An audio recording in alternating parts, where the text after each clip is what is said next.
Well, thank you for waiting and welcome to our webinar on arts therapy. I'm your host, Luke, and I'm in the marketing and future students team here. We also have Dr. Samantha Edwards. She will be running you through what is arts therapy and the exciting course that it is and all that that entails. We also have Chris and Ross here supporting us. They are our course advisors, so they know all of the ins and outs of how you can be thinking about your future in arts therapy, how you can be working that through your personal study plans and experiences, and also how you can get through that application process with us. It's quite easy with their support, but obviously there's some things that you might want to be chatting to them about. And so, as I've said, definitely utilize that Q&A there. So that chat that's down below, you can type in any questions that you have. We will also try and cover some of those live where we've got a lot of people who have RSVP'd for tonight, so we might not be able to get to your individual question tonight. We will try and cover a broad base of those, but we do really want to try and answer those individually as well. If you have ones about your personal circumstances, we will definitely want to try and talk that through in more detail with you later on. So Chris, Ross, and others in the team will be able to walk that through with you in a follow-up session. So we're more than happy to do that. But if you've got key questions as they pop up throughout the webinar, please put those in. So without further ado, I would like to just introduce to you Dr. Sam. Sam, would you like to just say a few words and introduce yourself? Sure. Thanks, Luke. Hi, everyone. It's wonderful to be here. I'd just like to acknowledge the traditional custodians of the lands on which we're all meeting tonight and pay my respects to elders past, present, and emerging. I'd also like to welcome any Aboriginal or Torres Strait Islander people in the audience tonight. And wonderful to be here with you all. I come to you from Wurundjeri country, this evening. So I'm the head of discipline for arts therapy, counselling and psychotherapy. I'm also a practicing arts therapist. I came to art therapy through the work that I was doing in Aboriginal and Torres Strait Islander community development in community arts for cultural development, which led me to become an arts therapist. And I'm very passionate about the transformative agency of the arts in all of our lives in different ways. So, it's wonderful to be here tonight. Awesome. Thanks, Sam. Welcome. So we're just going to have a bit of an overview of the course and then also tell you a few other things about how it works at Ikon.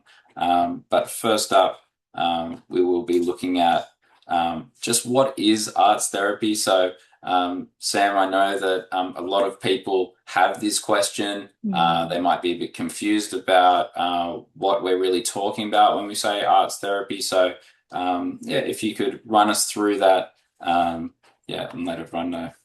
Sure, no problem. And it's a really common question. So, is art therapy about being an artist, or is studying art therapy like studying being in an arts class or studying arts and crafts? It's not like that. So, art therapy is a holistic, integrative, and evidence-based therapeutic practice that supports physical, psychological, and also spiritual well-being of individuals, families, and groups. So, art therapists are qualified mental health practitioners. So, they engage with art making as a process. So, arts media, emergent forms, it could be things like drama therapy. It also involves lots of different materials. We call it a multimodal form of therapeutic practice because it's not about learning a particular skill around art making, like it's not learning how to paint or draw, and no prior art making experience is required to study art therapy. I think it does help to have a love and passion for the arts, whether it's in your own creative practice. And a lot of the art therapists and lecturers who teach at Icon are artists, and you'll see probably some of my own things behind me that have come out of some of the self-inquiry work that I do on my own. So creative practice is part of the life of an arts therapist, but it isn't about becoming an artist. And stick figures and rainbows and love hearts are all very welcome here. And it's something that we share often with our clients because there's often a hesitation about not doing it right or something. But it's really important to remember that it's focused on the process, and arts making can enable people, and particularly all different kinds of people as well, from diverse cultural backgrounds or people identified as being neurodiverse, or young people, children, the elderly, to explore thoughts, emotions, and experiences through the process of arts making. So engaging with materials or movement or sound. And you've all probably heard of music therapy as well. So it's really important to understand that an arts therapist are trained to guide and support their clients through a process, whether there might be an access point or something that that the client would want to explore in that moment, and then enabling them to draw on materials that resonate in that moment. So it's many things, and it does involve talk therapies. So there's counseling micro skills as part of what you learn, and we'll go into the course a bit later tonight. But so it does involve talking and dialogue, but it isn't the core of the work. So it's more than words. That's what I like to say, because not everything can be expressed in words. And I struggle sometimes to kind of articulate what I might be feeling, and the material engagement can enable, clients and to do that in a way that doesn't put pressure on finding the right word, because there might not be a word, there's a feeling. I think it's a really beautiful way of being with experience, and it's what they would call like a body centered. So it's kind of in the body, so because you're engaging with things, whether it's a material or the sensation of something or just movement. So enabling that processing to happen on a deeper level, and then it comes through. So there's so many things I could say without overcomplicating it, and that's really important that I don't do that. But so that kind of hopefully helps you understand what it is as a process and as a therapeutic practice. I think that's great, Sam. Yeah, I think you've covered that really well. The thing that I was sort of wanting to give us a sense of is what kinds of settings would you see yourself in doing this with clients? sure. It's a really important question. So a lot of our graduates and alumni go straight into private practice. So, and they might be setting up their own practice. They might be working in a practice with other clinicians. There might be counselors. There might be a youth worker. There might be a social worker. So there is some entrepreneurial kind of desire to do that, to set up a small business, to set up, your own clinic, your own practice, and that can often take time. I have a small private practice while I am at Ikon. I find it really important to keep the work going, and it's very nourishing work as well. So some of our students go into private practice. A lot of our students will go into work in a clinical setting, whether it would be working in alcohol and other drug environments. So rehabs, community service organisations, hospitals. Some of our lecturers actually work in hospital environments. One of our lecturers works in, they live in Newton John Cancer Ward. So, there's diverse range of opportunities, kind of aligning with where you might think you might like to practice. And we have some of our graduates go on to work in aged care, so working with clients experiencing dementia, and working with young people, also in schools. So particularly in Victoria, there's a new governmental mental health strategy supporting basically the hire of counsellors and art therapists to work within schools, which is a really kind of blossoming career pathway. So it's diverse and varied.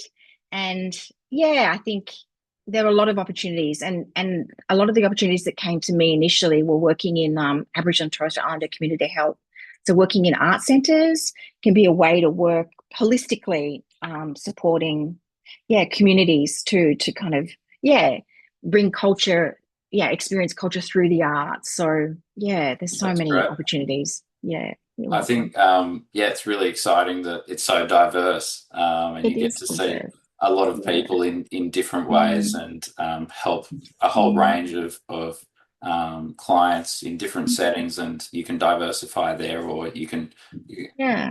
do something that's your passion. Yeah, Um, my placement was in palliative care actually. And yeah, I found that incredibly life-changing and a very moving place to work. So most of my private practice now is now actually in grief and loss. So it wasn't until I did that placement that I kind of got a sense of where I felt I might be best suited to as well. Yeah, Absolutely. yeah, So I think one thing we might want to cover as well, just yeah, the basics of what our courses are, sure. and maybe just what that difference is. Obviously, you can sort of see here one of those key feature differences that Mm, you've got between the diploma and the bachelor is, one's a 1 year, one's 3 years. mm, Yeah, are you able to just yeah, give us what those differences might be and where people might want to start or mm. yeah. And a lot of our students actually start with the Diploma of Arts Therapy. So it's a really, really great place to start because you will end up with a diploma that then you can go on. Say, if you might potentially want to move into counseling and psychotherapy, for example, as a way to kind of enrich or expand your practice. So the first year is the foundational year. It's really important to say that there's a shared subject with counseling and psychotherapy students here, which is all about the micro skills, the fundamental counseling theories, and then the foundations of art therapy practice. And then there's a whole subject around engaging with materials. We also look and embed diversity within all of our subjects, working, with diverse client groups, populations, ethics, how to work safely. And also, you kind of establish working in groups because art therapists also work in group contexts. It's quite a large part of what your practice might look like. And that's the foundational first year, which was really solid and robust. But leaving that is without a placement experience or having that direct client contact experience in a supervised placement. So then you have the second year and then the third year of the degree. So they scaffold really beautifully to build on all of these skills. You have more and more opportunities to practice. So the experiential dimension of the course increases. So using kind of, contained lived experience, you work in dyads, you work in pairs to kind of, model an art therapy client interaction. So you're building all of these skills safely before going on to a placement, which is in third year. So and you study drama, movement, and in the embodied arts. And then in the third year, kind of more sort of heavier clinically orientated subjects. So clinical practice, so working with trauma, working with Aboriginal and Torres Strait Islander clients, working with children, and then integrating all of that before you go out to do placement. So there's two placement subjects. They can be in the one organization or you can split them over the two.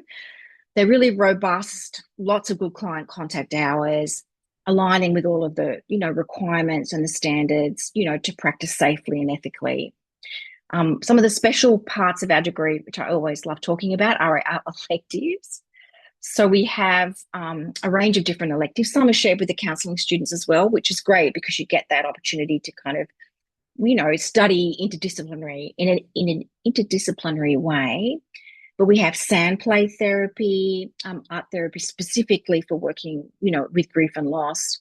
We also offer a number of retreats, intensive retreats, which are optional, but there's also a small additional cost with those. There's eco-psychotherapy, which is run in a residential retreat format, which is a beautiful subject. Sam Plays also offered us an intensive 5-day retreat in a retreat format. There's another Eastern practice, Western psychology intensive, and some other subjects which are offered on campus in the kind of standard delivery mode. But they're really rich and offer this kind of, a pathway into very specific specializations that later on you might want to go on and develop. But it's a really well-rounded, holistic, integrative program of study. Yeah, our graduates are robust, trauma informed. Yeah, all of the things, that you hope for in your students to go on and, and have real impact in the communities that they, go to work in. I think there's a lot. I think that covers quite a lot there. Yeah, I think it's really exciting that we have Yeah, it is. these options available for Mm, electives and intensives, especially. These are yeah, really, I think, unique to Icon mm, and to this program. And very much. you and the team have developed Mm, such really great experiences that I think mm, these are the parts of the course that people really have mm. their impact people Yeah, quite a they lot. do. And Yeah. it's really transformative Mm, in the way that our degrees are generally, but I think these ones are quite special. So it's really exciting to see. special. And if you want to look a little bit more about them, you can Mm, talk to the course advisors. You can also just mm, have a bit of a look on our website and see yeah. some of the descriptions of these subjects. Mm, There's really quite mm, an interesting variety there. So we're also just wanting to touch on mm, the professional recognition that we have. yeah. We do have, these rigorous standards in place, and we know Mm, that people do care about, what how we present ourselves in the industry. So, mm. yeah, if you could speak to that a bit, Sam. I know we've got a couple of Sure. questions coming through on that. Yeah, of course. And of course, there should be questions. And yes, and I totally agree with all of you that, that professional accreditation is essential. So, since our inception, we've been professionally recognised by ANZA Carter, which is the peak body for arts therapists in Australia and New Zealand. And as a bachelor degree, as opposed to a master's degree, it is recognised at the tier level. So up until, well, currently so we're recognised. So as a graduate of the Bachelor of Arts Therapy, not the diploma, the bachelor, you'll receive tier level membership with ANZA Carter. So this is really important to unpack just in a little bit more detail. So all higher education institutions, all counselling and psychotherapy programs are being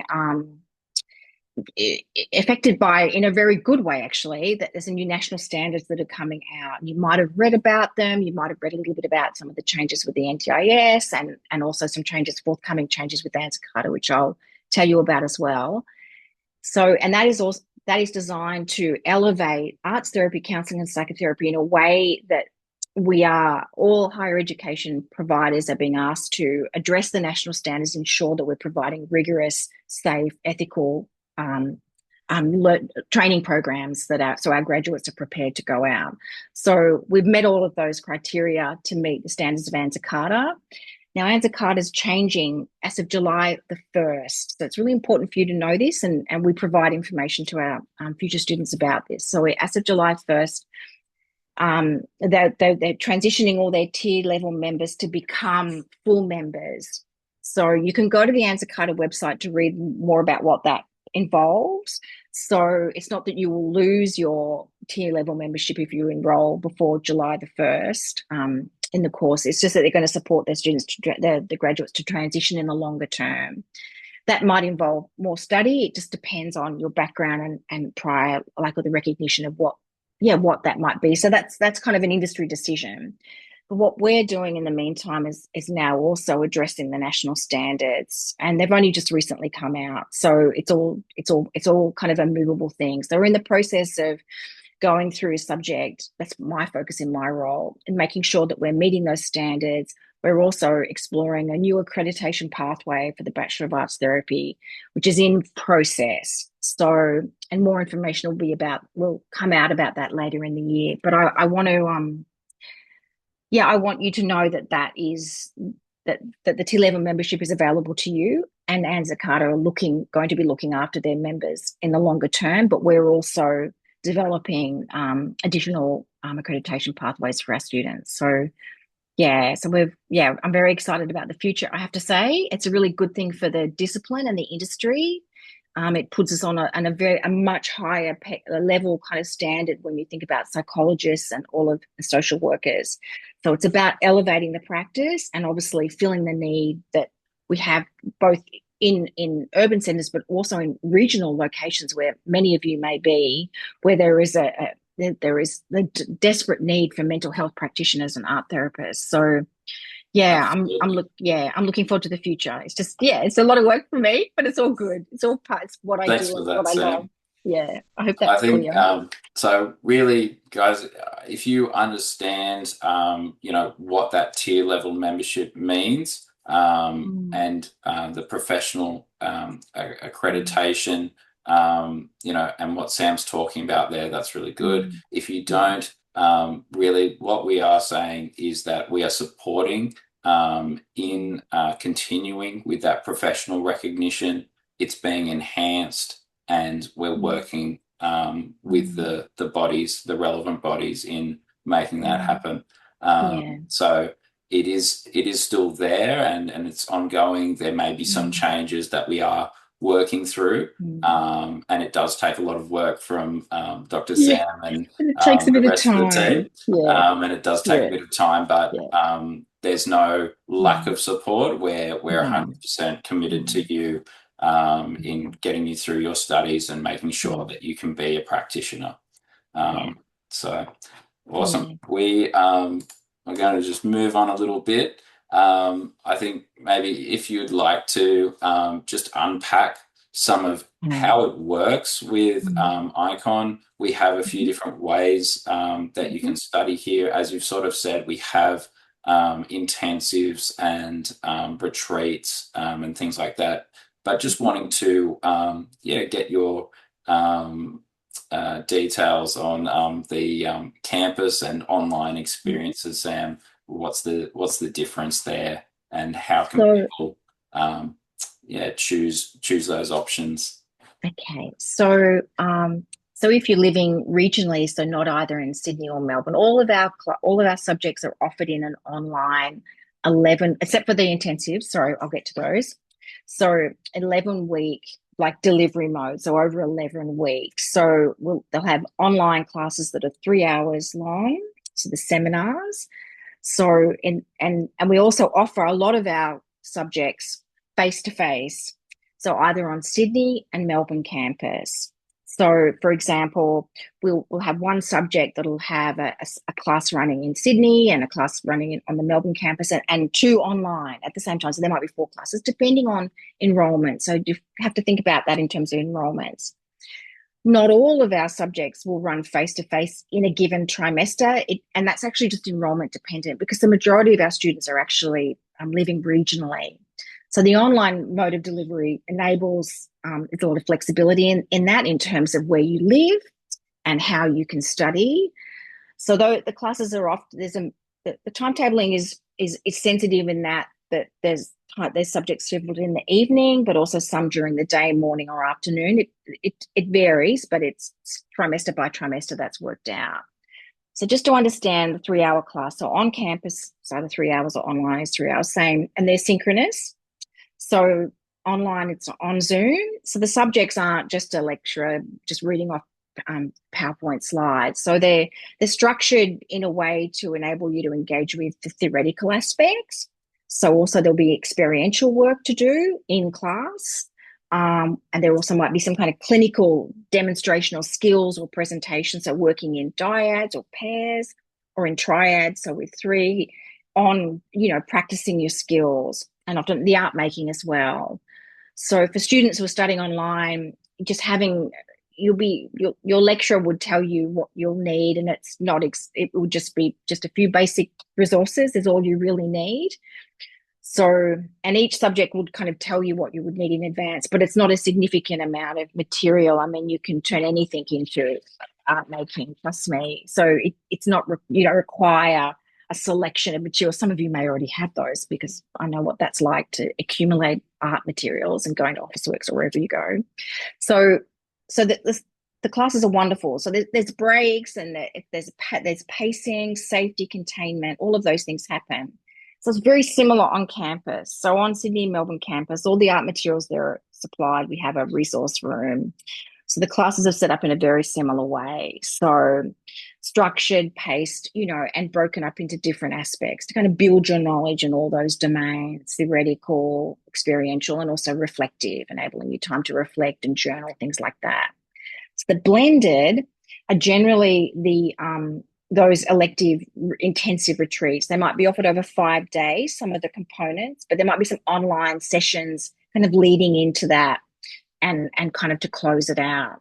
We've also just developed some subjects that we're looking to offer so some of the core subjects, that's an intensive mode, so online, and then students can come to campus for an intensive component. But we're just waiting for those to go through. They won't be offered in the first trimester, so they're in the process of being developed. So we're offering quite flexible modes to meet different needs, and enable students to have an on-campus experience and to get together, because it's really valuable. Yeah, does that make sense? I hope so.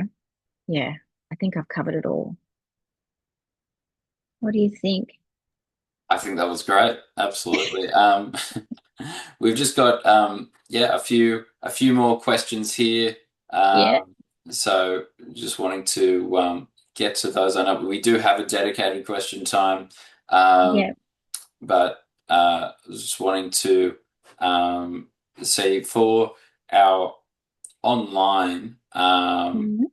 interactions, just is it that you're able to have quite a some discussion and Mm. those kinds of making processes in the class and going through Oh, all of yes. those motions in more of an interactive way, like it's a bit step by step in a lot of these Yeah. classes. Yeah, that's right. So they're structured transparently, and we run group art therapy and group practice online as well as face to face. So we've become quite adept at being able to.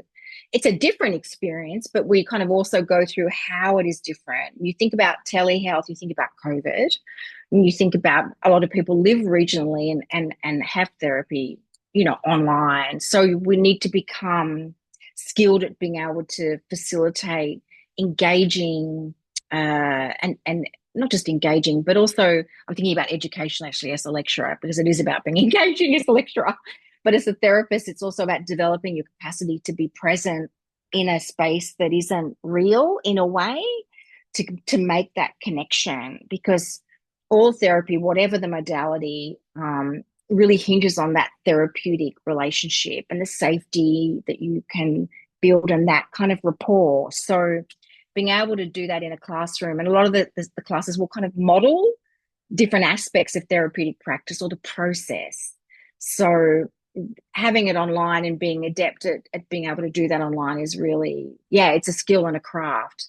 And we use the breakout rooms, and we have the session, the time where you're making and come back and presenting on your work. So and I think in today's, day,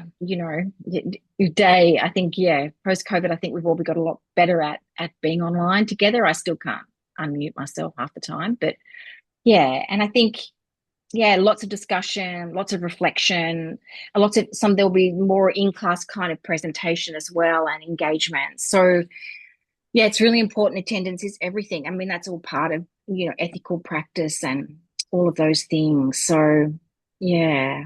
Well, thank you for Does that that. help? I think You're that's welcome. I think that's some good insight. Yeah.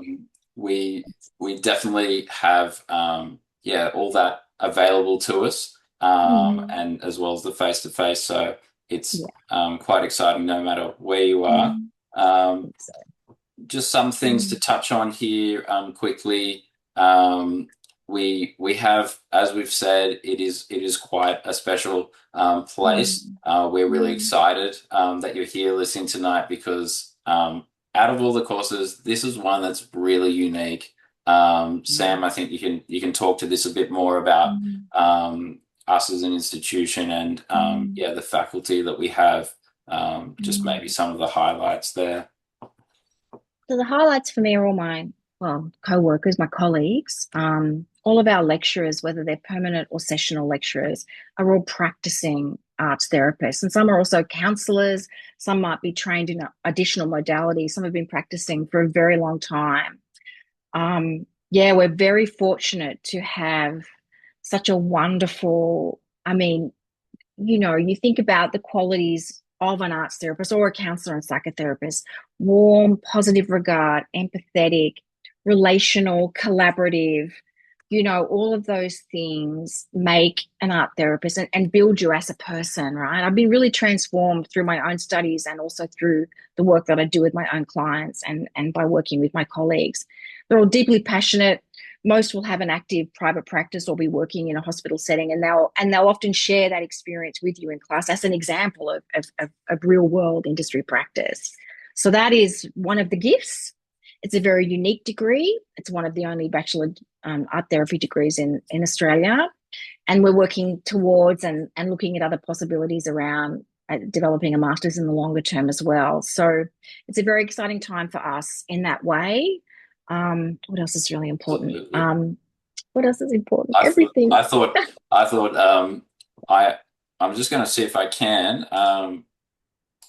Let's see, this could only go horribly wrong, but I just wanted to see if we could have a little look here. We've got some of our students. They have some really beautiful testimonies in terms of their experience here, and I think you do see over time the same kind of things that are said about the teachers being absolutely amazing, approachable, knowledgeable, Very genuinely committed caring. to the students succeeding. Yeah.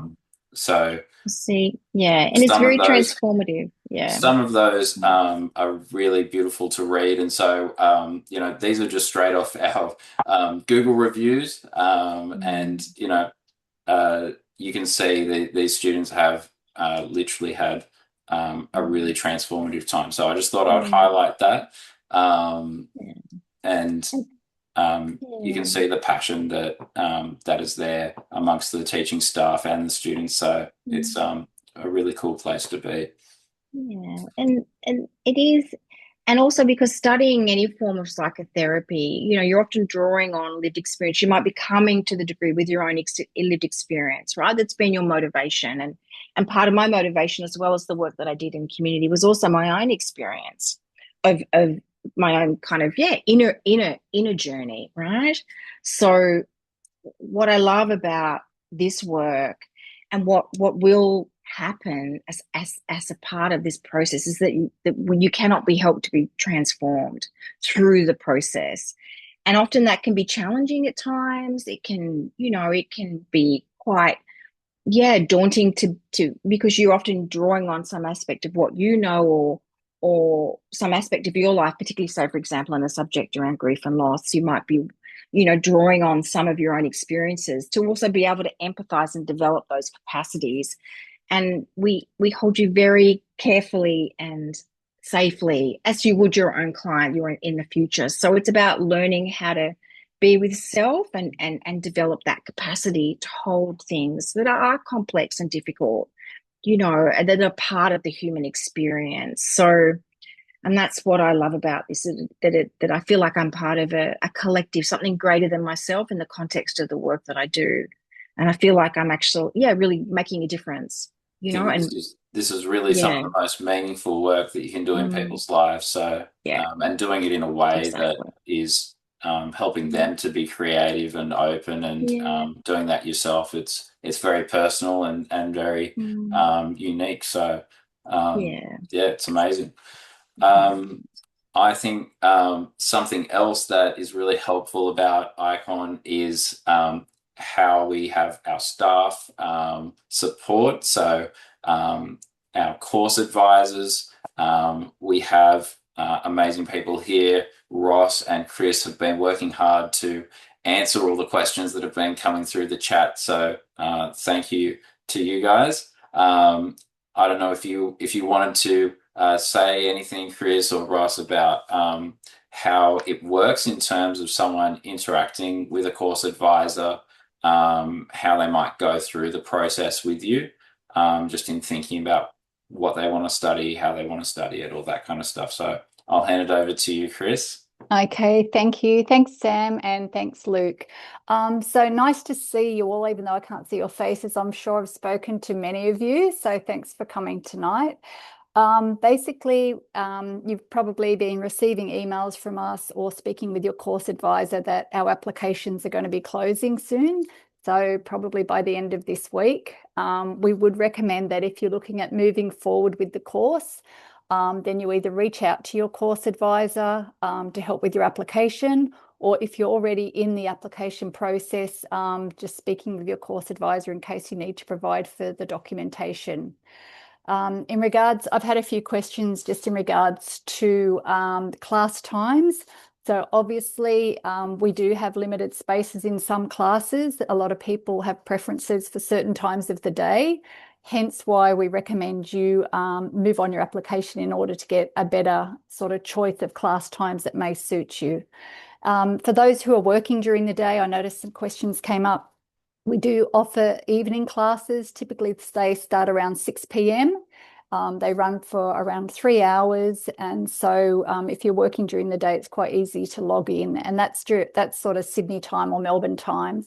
If you're in WA, then obviously there's going to be a bit of a time difference. Saying that in regards to the course, you can do it online. Obviously, there's electives, as Sam mentioned, where there's a great opportunity to come to campus and maybe do a 1 week intensive. And that's an amazing opportunity to get to meet other people and also to, really experience what you're doing face to face. So keep that in mind. We'd love to see you on the course. It's an amazing course. Ikon's been running this course for many, many years, and we were one of the first organisations to offer this course. So it's something that you're getting that's very unique. And the people, the lecturers are all in practice. They've got loads of experience, qualifications. So you're really learning from the best. I can only speak highly of this course because I've seen so many people go through it, and they're always glad that they've branched out on this path. So I just Absolutely. want to hopefully welcome you. We hope that you join us for this trimester one. It's our biggest and most vibrant sort of intake. And we'd be happy to help you through the application process. So please reach out to us. It takes less than 10 minutes to complete that form. So I'd highly recommend you get onto that. So there's still Absolutely. places available. So And we do yeah, have that ability to help you through it. If you're really keen to start with us in February, then we still have some time there, and Chris and Ross and the team, they're ready to help you with that application. But as Chris has said, it's quite easy to get in and to at least get that started with us. And we can support you to make sure that as long as you're meeting all the requirements there, then you should be able to start with us very soon. Otherwise, if you'd like to start in the intake after, we've usually got these 3 trimesters that you can start with us. So start of the year, middle of the year, and around September, October for the end of the year. So we do have that flexibility there for you. Chris, you want to say some more? yes, I just wanted to add to that, just because I know Sam touched on it, but with the ANZA Carter changes coming, you'd probably want to get on board this trimester in the bachelor's course so that as Absolutely. of July 2026, that qualification is still going to be recognised. Is that correct, Sam? Yes, that's correct. It's a really Yeah, important. I'm just reading through the Q&A, and it's yeah, really good to do your due diligence. I would definitely, yeah, it's definitely going to be recognised. yeah. So if you enroll before then, you will still be able to practice as an art therapist. But the professional, I just was looking through the chat, that professional title is reserved for the Master of Art Therapy Mm, graduates, which may be a qualification you go on, and hopefully it will be a qualification that we offer here in the not too distant future. So, but just, yeah, know that they will support you still in that process. You will still receive it. You won't lose it. But you need to go to the ANZA Carter website just so you're aware of because it's an industry shift, but know that we're also in the process of developing a new accreditation pathway. So that's also happening, like we talked about. But yeah, so be mindful of all of those things. Yeah. And Yeah. even if you're just looking at the diploma, you can always enroll Yeah. in the bachelor degree. At least then Yeah. you're enrolled in that. If you decide to exit after that That's a really first year good with your point. diploma, then that's an Yeah. option for you. And Yeah. that'll take you just a year and a half to do part-time. Yeah. Excellent. Yeah. Well, thank you for that. And there are a few more questions in there at the moment, so we'll let Chris and Ross get back to that. And we've just got a few more things that we want to wrap up with here, and then we'll get to some more general questions. But I just wanted to highlight we have an amazing student experience team. So along with our expert course advisors, we also have this really engaging, fun, and supportive team that as soon as you're in at Ikon, you can be really getting to know them, and they can help you with your study plan, with your timetabling, with any changes to your course or personal circumstances. They will help you there. We've also got our academic support team. So if you're a bit like, oh my gosh, essays, this is maybe going to be a bit hard, don't worry. We have people who can help to upskill you in those areas to help refine your skills there in terms of research and how to use or navigate the library or the amazing online study resources that we have. All of those kinds of great things are available. And so we have that available on campus, but also online. Really, you are supported in both ways there. We also have, as I think we've mentioned, facilities that are built purposefully for making the art there. And so we've got art rooms, art equipment. So there's all of those kinds of things available to you. We might just move to the next slide here because this is really, really nice to see. One of our students, Sia,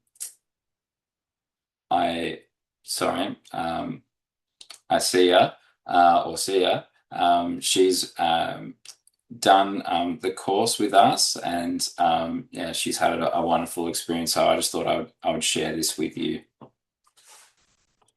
My name is Asia. I'm studying Diploma of Art Therapy, and I'm studying online. I describe art therapy as another language to express feeling.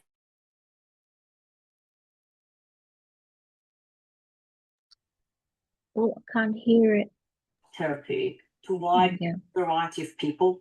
I feel like everyone needs to have access to art therapy, and that's my dream. So the reason I chose to study at Ikon is when I was looking for a place who offers this course, I looked at different places, but Ikon had clear communications with me, and I could explain the pathway I need to take. If I finish diploma, what are my opportunities in the field? If I finish my degree, what are the opportunities? And they were very responsive. What I love most about studying at Ikon is that I find online lessons are quite interactive. You make connections. I've already made friends with some of the fellow students, and the teachers so far that we've had quite experienced and knowledgeable in the field. So I'm really enjoying it. I feel like already I've developed the skills of being a better listener and holding space for people to communicate, open up, or just be. It's like reading a novel. Every week, I can't wait for next week to see what teachers have got to offer, what we discuss, and what we learn. It's been fascinating. I just love it.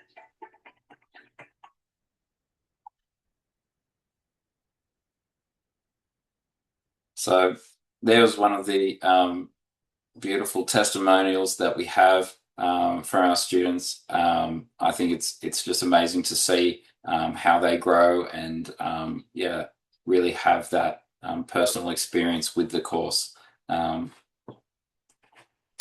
So we have just a little bit more here where it is now time. We have loads of questions that you've all been asking, but if there's more, and we're very happy to to answer some of those. And Sam, I don't know if you wanted to comment on that video as well to kick us off. It's so beautiful because it is so felt. So her experience of being with clients, and art therapy is non-interpretive. So it's something really important that came up for me while I was listening. And an important thing to say is, you know, it's about holding space, being with, and kind of being descriptive and in the context of someone else's experiencing, and to support them to make meaning through what they're experiencing over a number of sessions, or it might happen within one. I found that to be really, it's really important to kind of acknowledge that, and, you know, witnessing and being alongside and just being with someone and enabling them to have the space to express themselves in a way that makes sense, or not at the time, you never know. But I thought it was really beautiful. It's everything, all of that, all of the feelings all at once. But great. Absolutely. So onto some of the questions that we've had. Thank you for being able to ask all of these. And you know, we have just one here that I think even I can answer about fee help, or HEX, you might know it as. Do we have that? Yes, for eligible domestic students, absolutely. All of our courses do offer that. So certainly, as long as you're a domestic student, that should be fine for you. And so maybe we can get into some more of those questions there. What I wanted to really ask Sam is, maybe you come out of a degree here, and just what does your day-to-day look like? Maybe just as an example, what are some of those things that you could be doing? So depending on, so I'm just trying to imagine. Okay, so I'll just give you an example of my time working in palliative care. So the day might be, you might already have clients booked in, potentially. You might be reviewing case notes prior to seeing a client. So after every client, you would create your own case notes in a particular software system, which you learn. We give you some examples. There's many different platforms out there around writing case notes. You might be reviewing case notes. You might even also be putting together a treatment plan that is flexible, adaptable within the context of the work you might be doing with someone. You might also be having an intake call, for example. Like I offer like a 20-minute call, for example, with a potential new client to discuss how I work, what are they hoping to, what do they know about arts therapy? So that kind of, conversation around trying to work out if you're a good fit, and there might be an opportunity to do some work together, all of those things, the professional parameters. Some of the work might be about going buying some lovely materials. And also professional supervision. You might have your supervision booked in with your clinical supervisor, and all practicing art therapists are required to have supervision. It's a requirement of professional practice. That might be part of that. If you're working in, say, a hospital, or when I was working in palliative care, you might also have team meetings with a bigger team. So your client may also be getting support, for example, from a social worker that might be helping them with living arrangements or something. For example, they might be transitioning to respite, or you might also be supporting the family. So there might be, often, most likely, if you're working in an organisation, particularly in a rehab or in, say, a hospital setting, you'll have team meetings. You'll be talking about clients and the work that you're doing with them, case presentation. You might be also discussing future plans, things like that. There also might be opportunities to run a group. Maybe, for example, you might be working in a rehab context and running a group that might be more focused on psychoeducation, something to do with mindfulness, perhaps, through the arts. So it's a very varied work-life balance. I mean, I love my balance. I mean, I'm a little bit further down the track if you know what I'm saying. So yeah, so I enjoy my private practice. I also obviously enjoy my lecturing and this kind of the advocacy work, which is what I love. Advocacy is a big part of being an arts therapist. You know, belong to different groups and participate in lots of different forms of professional development. So yeah, I think, and also doing my own reflection on my own, you know, reflecting on things that might have come up for me with a client that I'd often take to supervision. So it's really rich and varied. It's very nourishing, and you know, and it's an honor and a privilege to be with another's experience, right? And Absolutely. to hold that safely. So yeah, it's Thank great. you. So I think, we've got lots of different ways that you can be engaging there and filling your day with a variety of interesting things that keep it really enjoyable and a good balance. So something that one of the questions that I just saw here that might be good to talk about with people is what does the online structure look like for full-time study? I know Chris is helping to answer that, but what's your take on that, Sam? So full-time load is technically 3 subjects per trimester and a 2-in-1. I think that's right, Chris. And I always get if that you're wrong. online, what might that look like? Okay, so if you took you're studying online and you're taking 3 subjects, you'd have 3-hour synchronous or like virtually face-to-face classes a week. Then they're most likely scheduled, particularly for first year subjects. We try to contain it to Tuesday and Wednesday and some Monday, but generally we try to contain things to make it manageable. So depending on what time you've enrolled in, if it's a morning, an afternoon, or an evening class, and then you'll also have to factor in that kind of self-directed study outside of those 3 hours, whether you're studying on campus or online, and that will involve weekly tasks that might be building towards an assessment. It'll be readings. It might be some art making that you'll bring. So you've got I think it's 8 hours. Is that right, Chris? I always get the number. It's 3 hours for the face-to-face class and about 8 to 10 hours. And I always say don't underestimate the amount of work that this course takes, because it's a course that really needs to be embodied. You need to absorb the material. It's not something where you rush through, grab your certificate, and that's it. It's something that really needs to be absorbed. So really well put, very embodied, and that's part of that. And that's kind of slowing down to be with things, and that's what you're also attempting to do with your clients, to slow down.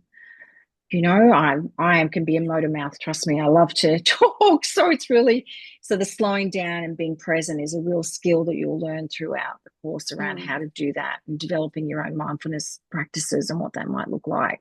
A lot of our students study part-time, and that's great because you can build your life around it if you've got family and work and all of those things. So you can structure it that way and then go back to full-time, however that works. So it's flexible in that way. I think that's great, Sam, because I do say some students sort of feel a little bit overwhelmed initially. So just easing into it with 1 or 2 subjects, and then you're not locked in for the full course. You can always up more subjects once you're into the flow of everything. So and it's good to know all subjects pretty much all of them have 3 assessments. So it's good to know that you're factoring assessments. Some things often fall on the same deadline because that's what universities do to students, which is a thing.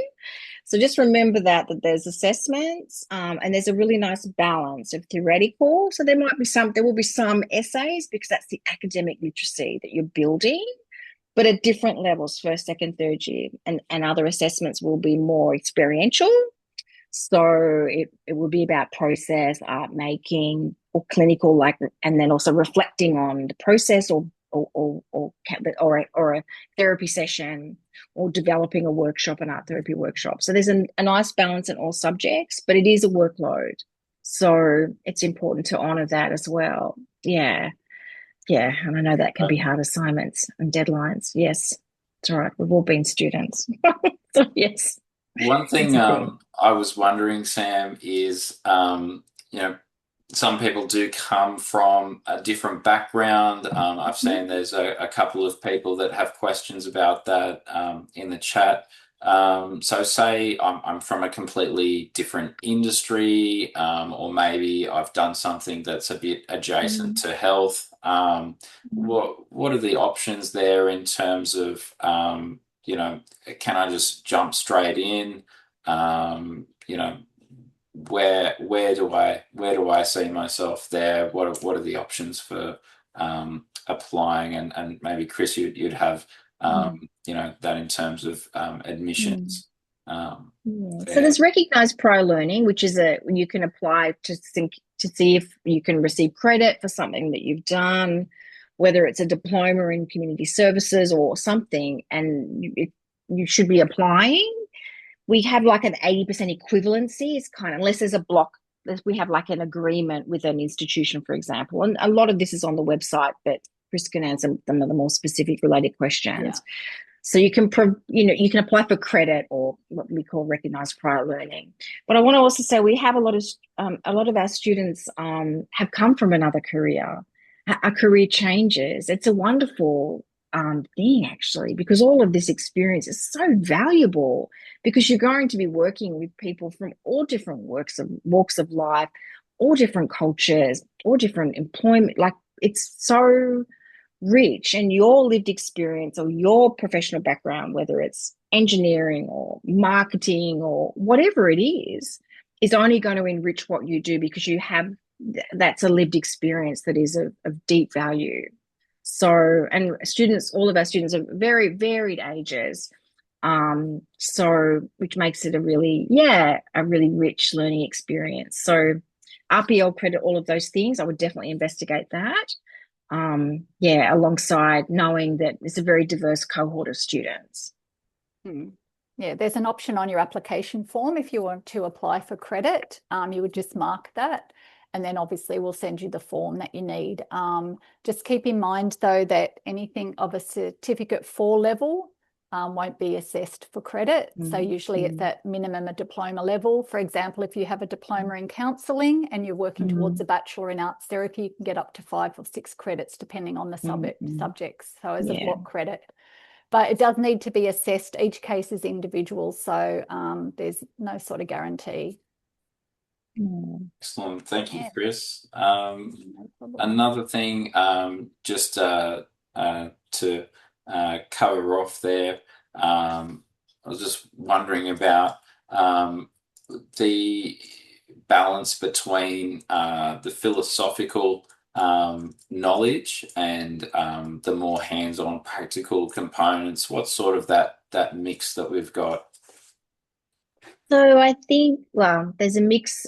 I think it's very equally balanced. It's very nicely balanced. So the philosophical, what we call phenomenological, which is valuing living experiencing, which is when I was saying about being non-interpretive and being with someone else's own experience. So that philosophical dimension and theoretical aspects are really important to understand the tradition and the legacy.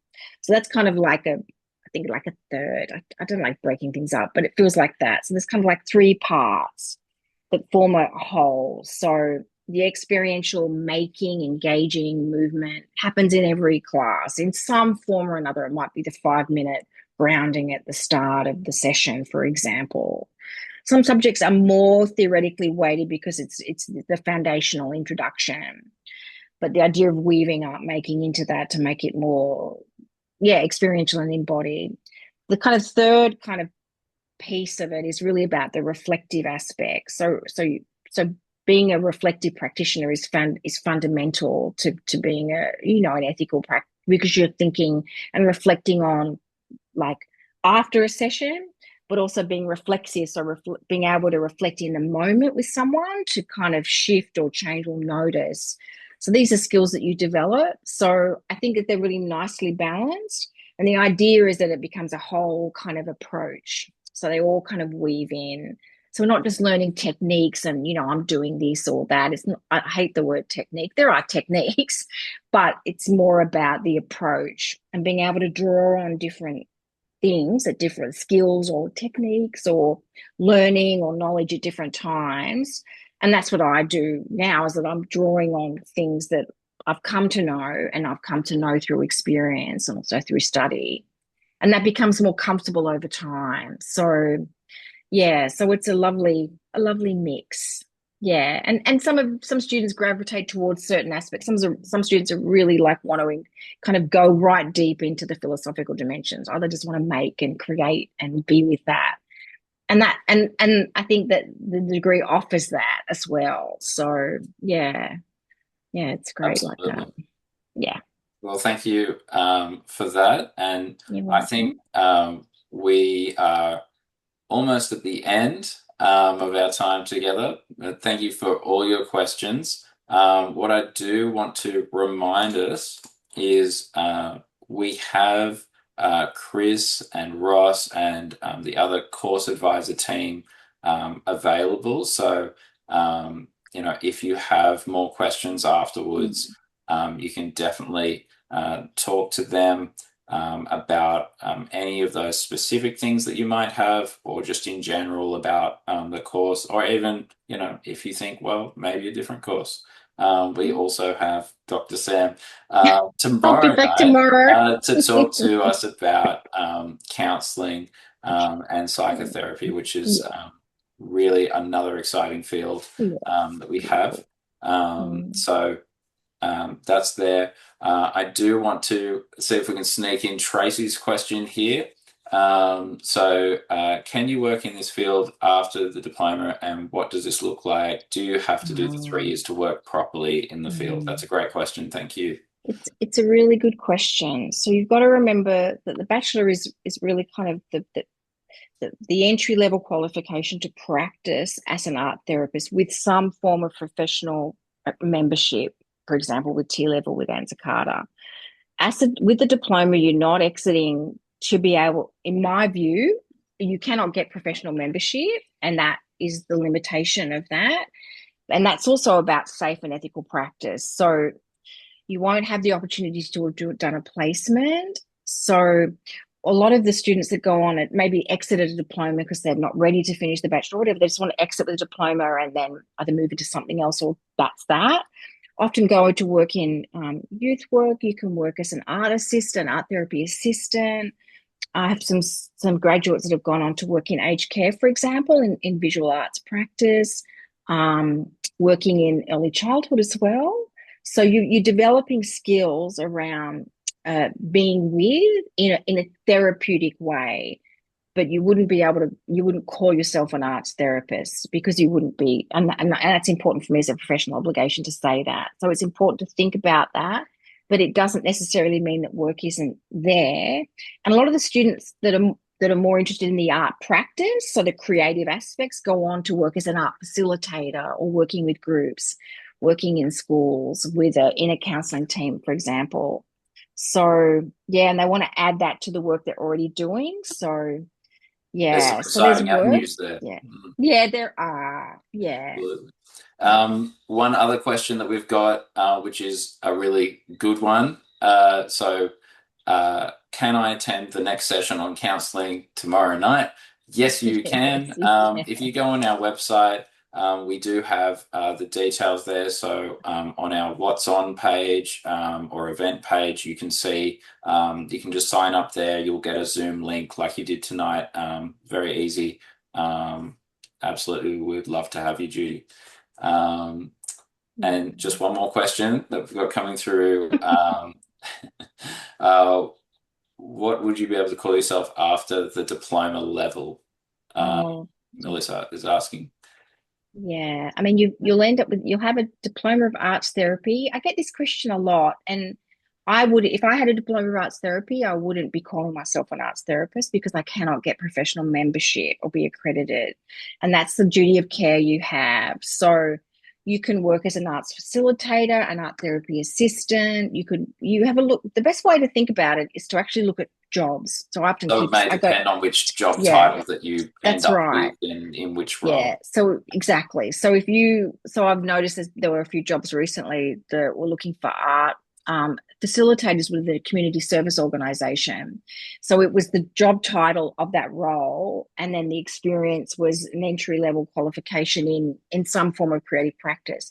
And the same working in an art centre, for example. So yeah, so that's, yeah, I think that's a really good way to answer that, Luke, is it was more the job title of the position that you'd apply for. So it's, yeah, good doing a seek job search and saving that and seeing the kinds of positions that are out there because they're varied and it's not like a set pathway, right? So yeah, and it's a growing field. It's been very well established around the world for many, many years. So, and it's becoming much more established here over time, which is wonderful and understood, as a evidence-based, evidence-based practice that has a significant therapeutic benefit.